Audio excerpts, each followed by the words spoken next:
আসসালামু আলাইকুম। মোহাম্মদ রহমান, ভালোবাসি বাংলাদেশ থেকে বলছি। আজ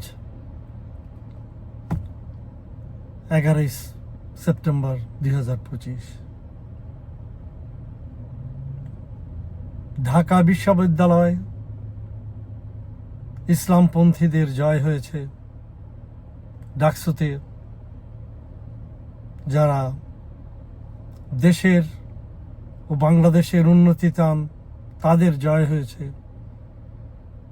ঢাকা বিশ্ববিদ্যালয়ে ভারত বিরোধীদের জয় হয়েছে।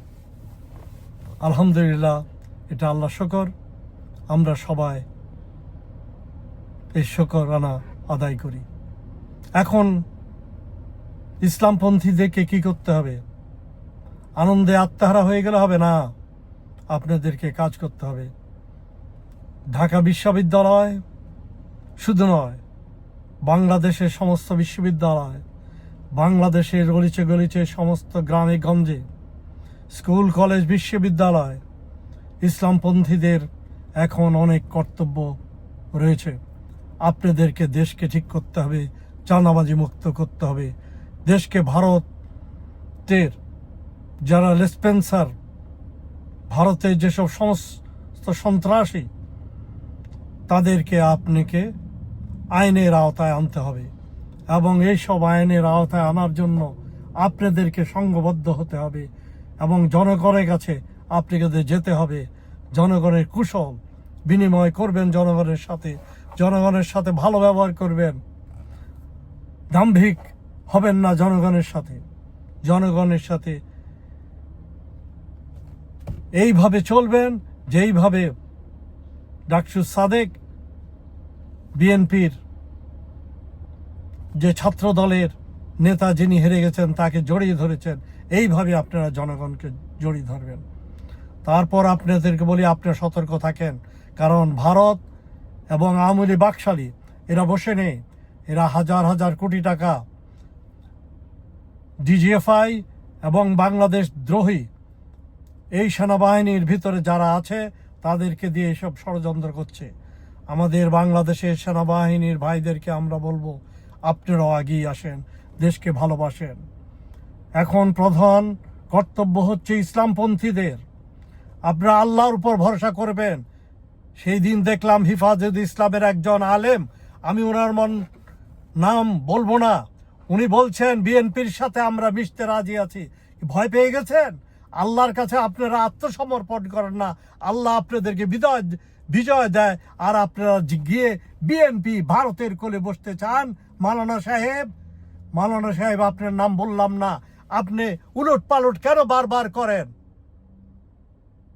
আপনি ভুলে গেছেন আপনাকে যে রিসর্টে হাসিনা ধরেছিল, এবং এর মধ্যে কিছুদিন আগে বিএনপি কি বলেছে?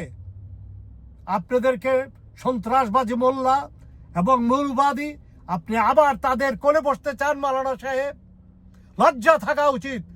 আল্লাহর উপর ভরসা করেন। আগামী নির্বাচনে যদি আপনারা ইসলামপন্থীরা একাকে নির্বাচন যদি বিএনপির কোলে না বসেন, তাইলে আপনারা এককভাবে জিতবে। এবং এই জন্য আমি আপনাদেরকে, মাওলানা সাহেবদেরকে সতর্ক করছি, আপনারা আবার বেইমানি করবেন না। বিএনপি, আওয়ামী লীগ বা অন্য দলের সাথে মিশার চেষ্টা করবেন না। মাওলানা সাহেব, ইমান ঠিক করেন। কিসের ইমান?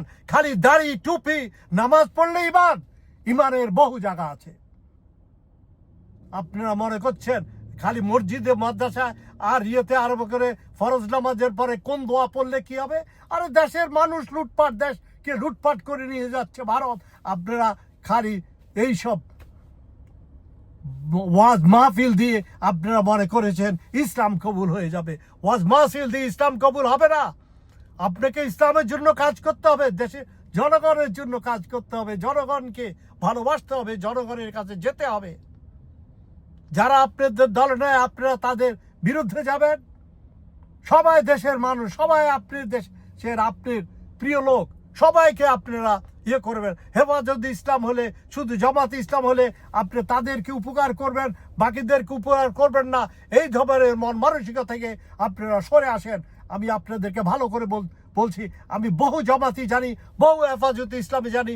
আপনারা যখন অন্য কেউ আপনাদের সাথে মিশতে আসে, আমি গতবার ঢাকায় গিয়েছি, আপনাদের সাথে মিশতে গিয়েছি, আপনারা হাত পর্যন্ত আমার সাথে মিলান নাই,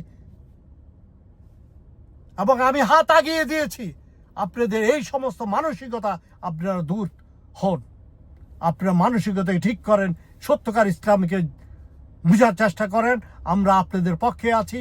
আমরা দেখছি বাংলাদেশের এখন কোনো উপায় নাই, তাই আমরা সবাইকে বলছি ইসলামপন্থীদের ভোট দেন, ইসলামপন্থীদের আগিয়ে আসেন, এবং যার জন্য শিবির, জামাত, হেফাজতে ইসলাম, চরমনায় পীর সাহেব, আপনারা সবাই আগিয়ে আসেন। আপনারা অন্য দলের সাথে আপনারা মিশবেন না। এরা হচ্ছে মুনাফিক, এরা হচ্ছে ভারতের রেসপেন্সার, এরা ভারতের কোলে বসেছে এবং এরা মুনাফিকি করবে। তাই আমি আপনাদেরকে আবেদন করব, আবার শেষবারের মতো, আমরা আপনাদের জন্য আমেরিকা থেকে, লন্ডন থেকে, ফ্রান্স, জার্মানি থেকে আমরা আসবো। আমরা এসে আপনাদের জন্য বিনা পয়সায় আমরা আপনাদের জন্য ভোটের ক্যাম্পিং করব। এদেশ থেকে আমরা করছি, আমেরিকার থেকে আমরা করব। আমি ভালোবাসি বাংলাদেশ থেকে বলছি, আমাদের এখানে রেমিটেন্স ছাত্র জনতা বলে একটা সংগঠন হচ্ছে, আমরা আপনাদেরকে সমর্থন দিব ইনশাআল্লাহ। আপনারা একত্রভাবে ইসলামের পক্ষে এবং ভারতের বিরুদ্ধে থাকেন, ওদের সাথে আপনারা হাত মিলাবেন না। আপনারা ওদের সাথে হাত মিলালে আমরা আপনাদের বিরুদ্ধে চলে যাব। মনে রাখবেন না আপনারা শুধু ইসলাম প্রতি সমর্থন কারণে এইসব ভোটে জিতছেন, কারণ বাংলাদেশের দেশের মানুষ ভারতের বিরুদ্ধে অতিষ্ঠ হয়ে উঠেছে, তাই আপনাদেরকে ভোট দিয়েছে, আপনাদেরকে বিশ্বাস করতেছে। তারা ভাবছে আপনারা বাংলাদেশে ভারতের বিরুদ্ধে দেশকে শান্তিপূর্ণ করবেন, চাঁদাবাজি বন্ধ করবেন, এবং দেশকে ভারত বিরোধী সমস্ত যে আইন কানুন করছে, ভারতের সাথে যত সমস্ত চুক্তি করছে, এই সমস্ত চুক্তি আপনারা ক্যান্সেল করবেন, ভণ্ড চুক্তি বলে এটা আপনারা আখ্যায়িত করবেন, এবং দেশে পিআরআর সিস্টেম এবং রাষ্ট্রপ্রধান বাংলাদেশের মানুষের সাধারণ ভোটে হবে, এটা আপনারা করবেন। নাইলে এই জন্য বিএনপি এমন কাঁদবে যে পিআরআর সিস্টেম না করার কারণে দেখা গেছে বিএনপি 4-5টা আসনেও জিততে পারে নাই। এই বলে আমি শেষ করলাম। ইনশাআল্লাহ ইনকিলাব জিন্দাবাদ, বাংলাদেশ জিন্দাবাদ। আল্লাহ বাংলাদেশকে 1000 বছর বাঁচিয়ে রাখুন। আমিন। সালামু আলাইকুম।